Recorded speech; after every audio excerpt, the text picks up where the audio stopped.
officials and the players of Gateshead and who's your team?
It's been certainly a hectic week for you guys, but the players look unfazed by it, didn't they, with that performance?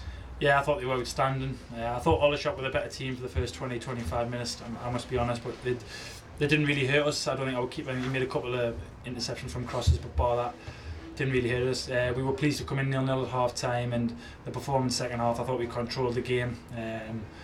We looked a threat every time we went forward, tried to play our game, tried to pass the ball. I mean, the first goal was a great goal, and yeah, very pleasing. And how has the week been? Obviously you did lose Fraser Kerr and the circumstances surrounding that, and then you had your meeting yesterday. How did that all go? It was a tough week. I can only concentrate who I have on the training pitch and who I have on a match day, and as players, each and every one of them. You know, Tom Devitt come in today and he was brilliant. You know, I think I've got 15, 16 fit players now, senior players. I had a couple of the under-19s travel today. It is what it is. We know really further forward with the embargo, so we'll just keep going.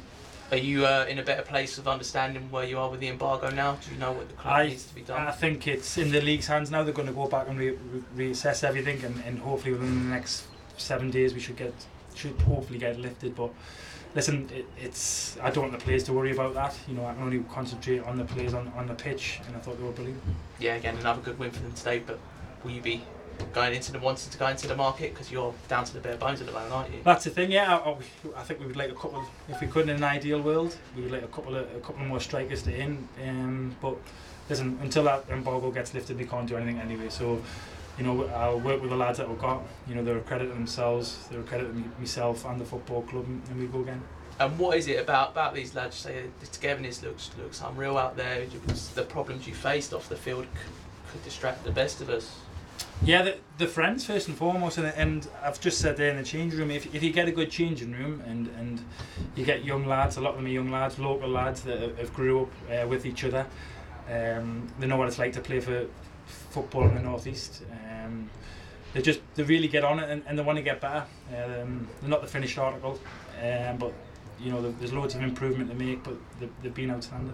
And it's great scenes at the end with the fans as well, isn't it? Because you'll see all going through this together, aren't you?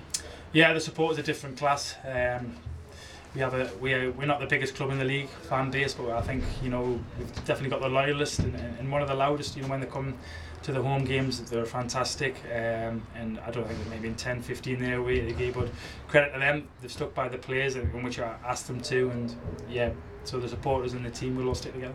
Okay, well, thank you for your time. It's another home defeat. Just first and foremost, how would you assess the game? Done reasonably well first half. The second half, once we conceded, it was the same old, and it could have been possibly 3 at the end. But yeah, bitterly disappointed, as you can imagine. What was said at half time? It just seemed like the two different sides come up, didn't it? We were certainly in the ascendancy first half, and then second half we've let Gateshead, who showed their quality, and let them play, haven't they? Yeah. You're right in what you're saying. 2 different halves. To put your finger on it is very, very difficult. But goals change games, and we couldn't find a way back into the game. And you know, credit to Gateshead, they performed well second half, but we didn't. Luke did sort of brush on it earlier in his interview just before this, that once that first goal went in, there wasn't a sort of a reaction that he was happy with to want to get back in the game. Mm-hmm. Was that something you could agree with? Yeah, I'd agree with that. There has to be a response, there has to be a reaction, there has to be some pride, there has to be care, you know, about this current situation that we're in, and you have to show that. It's all right talking about it. I can talk until the cows come home, but it's about what your actions are on the field of play, and they weren't there today. And you're certainly struggling for goals as well. And there's another game where the team's got a clean sheet against us. Their keeper has made a couple of saves in the first half. Is it a confidence thing that's affecting our forward play at the moment? We just can't seem to be putting these chances to bed, because Coley hasn't had to make a lot of saves again today, has he? No, but we're conceding. I know we had 2 clean sheets, but we've conceded far too many goals this year. Not scored enough goals, so it's both ends of the pitch. Look, I've just told you what it is, and really it's unacceptable. And you know, games are running out. And say games, I know you very much one game at a time, man, but it's the longest away trip of the season coming up, and we got team challenging for the title. We were coming here for the next, I think, 3 out of 5 games. Is that a challenge that, one, should motivate the players where the games they would be written off in, and 2, excite everyone, want to prove everyone wrong? As soon as you walk onto the pitch, that should be motivation enough, really. The players got a wonderful opportunity. They play at a very decent level. They've got the contract of a professional footballer. So for me, you have to then back it up with performances and results, and we're not doing that. It's a wonderful opportunity, but it runs out. It actually runs out. Whether it's you're coming to the end of your career in terms of age, or your contract runs out, at some point it comes to an end. And if you haven't performed when that's running out, you have got a major problem. And do you think, another question I touched on with the players I interviewed, do you think that the pressure is getting to maybe some members of the squad being in a relegation fight? You only bring pressure upon yourself. You know, we had pressure. Pressure's trying to put food on your table, and you know, going into battle, you know, overseas.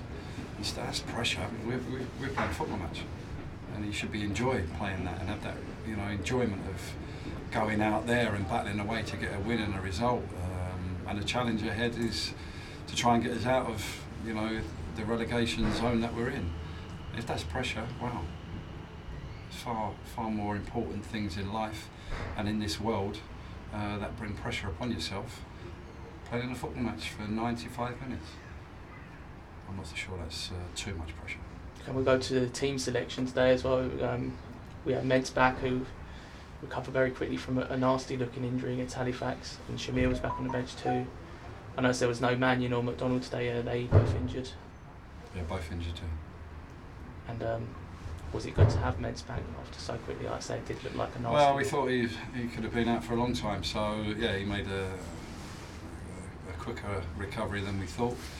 But you know, whatever way we turn at the moment, we're getting knocked back. So you have to stand up to the challenge, front it out, be strong when things are going against you, and when you enter the field of play, stand up to the challenge that you're facing. I just said that to the players there. You have to do that. Are both the players I just mentioned before, are they out long term, or is it a case where they'll be back soon? And again, you got quite back to how we started the season. You got a full pool of players to choose from, and maybe where you aren't performing, you might have played before when we had the injuries, and now I guess there's no room for that error. Yeah, but we're running out of games, and these players that are coming back from injury are not match fit either. So we might have them in body and be able to select them, but they're not match fit, which is an added problem. But hey, that's my problem. Is it going ahead to Barrow? I guess it's a long trip. It's the longest one of the season. In terms of the squad, would there be many changes? I know it's quite some soon might after make this. the trip, that's for sure. Some might make it because we've got enough players now that I can leave players out the team, the squad and stuff like that. So we've got games coming up on Tuesday and Friday with the under-21s, and some of them players will play in that. And it's quite easy now for me to say you got to try and earn the shirt, because we have to show some pride, and we have to show everybody that we care about the situation. You know, that's vital now for me, and they all do. But it's all very well talking about it. We've got to go now and show that we actually care. And based on today's performance, do you think there would be changes next week? I don't know. You just asked me half an hour after a game that I'm bitterly disappointed about. So give me some time to think about it. And I guess I know you don't. We can only control our controllables, but fans will be looking at other results today and see we have fallen a bit further back. Does that make the task at hand, I guess, a bit tougher? Certainly want to rile the players up and say, look, we are running out of games. The gaps. Well, they know that anyway. They've been reminded about that for the last few months, so it's not a case of now. But as I said to you before, we can't control what other teams and clubs are doing. We have to get our results right, and okay, apart from the last two, today we didn't get it right. I guess looking at today's opponents, the week they've had, and they've had a season full of adversity where they've had their own off-the-field problems. Is that like something for our players to take inspiration from? Because look at the season they've had with the problems they've had. You've got to give them great credit for what they've achieved, you know, with the problems that they've had, and you know, good luck to them. But you know, we have to take care of our club, and at the moment, it's been very difficult. Okay, well, thank you for your time, Gary. Thank you.